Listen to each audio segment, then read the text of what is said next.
Hey guys, Michael with Mealy Marine. In today's video, we're gonna go pick up our new outboard motor, but first, we need to get this thing started.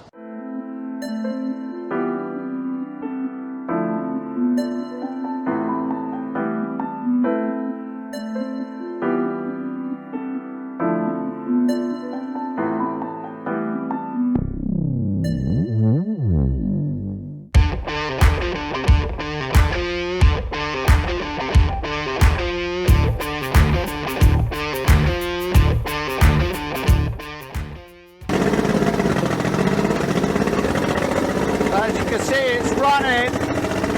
I don't think our reserve fixture's that good, but we got it to start, and you know, it needs some work. Why don't we turn it off? So the motor needs a good cleanup as always, you know, kind of looking over. One of the nice things is it starts. The previous owner did point out that he broke a bolt and replaced it, helicoiled coiled it. The problem is he left all his shavings down at the bottom of the motor. Come on, man. Yeah, you know, I mean, it's a diamond in the rough, you know.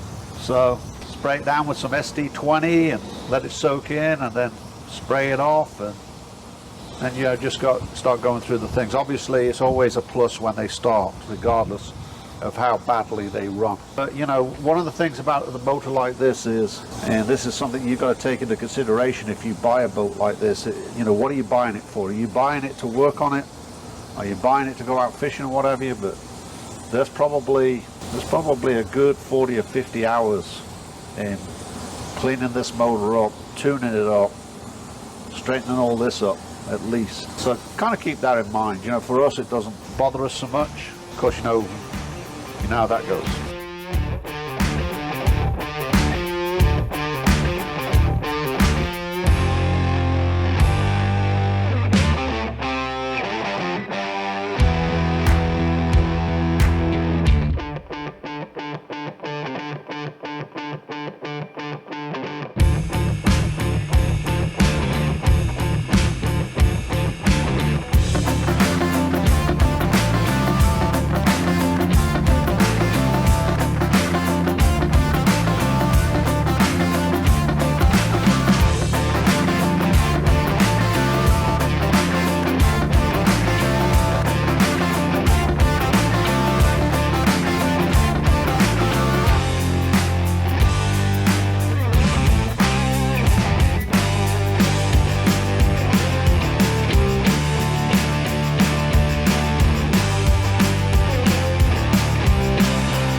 And here she is, our new motor. This is a 2003 Yamaha Vmax OX66 fuel injected outboard.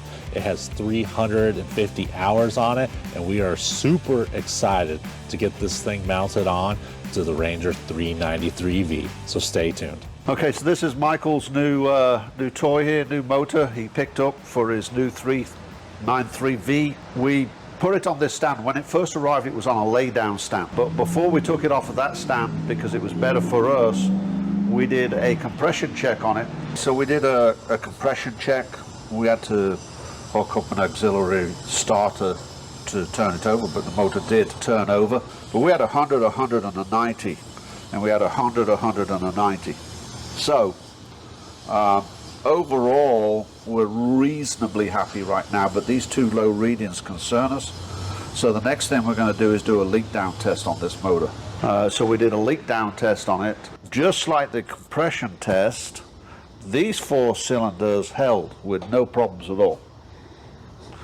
This particular one here, which had some rust on the inside of it, did leak down. It was still within the, what would say, the acceptable range, but it still leaked down. This one leaked down, this one on this side leaked down, but not as much as this one did here.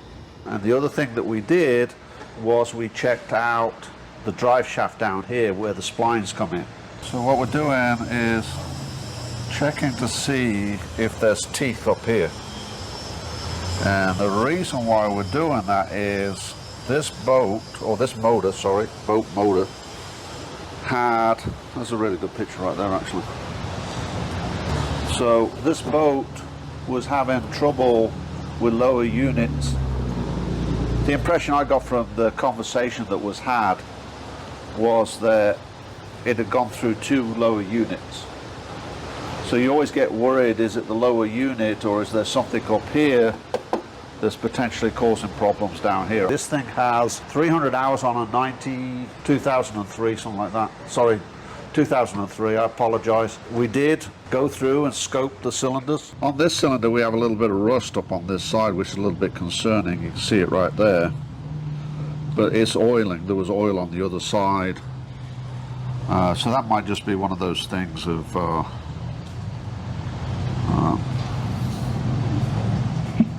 so this one's real clean. yeah, see, this one's real clean, and this one was real clean as well. Then what we did was we took some Marvelous Mystery Oil, sprayed it up in these cylinders, and put the plugs back in. And the reason for that obviously is we're not going to be using this for a while. We do plan to test this motor whilst it's on the stand.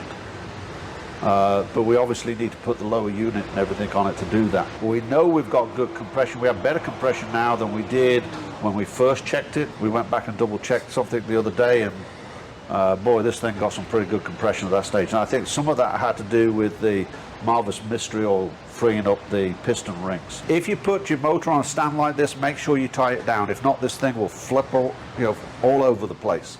I'm not very happy with this stand, but it's what we've got to work with right now. The first thing Michael's got to do is order a new lower unit for this. It's back ordered. They're talking, possibly 2 to 3 months on it. So he needs to get that ordered today now that we've done the rest of the work. One eternity later. Okay guys, so look what showed up. Michael is really pumped about this. It came in for once earlier than it was supposed to, so he's really super excited about it. I'm excited about it.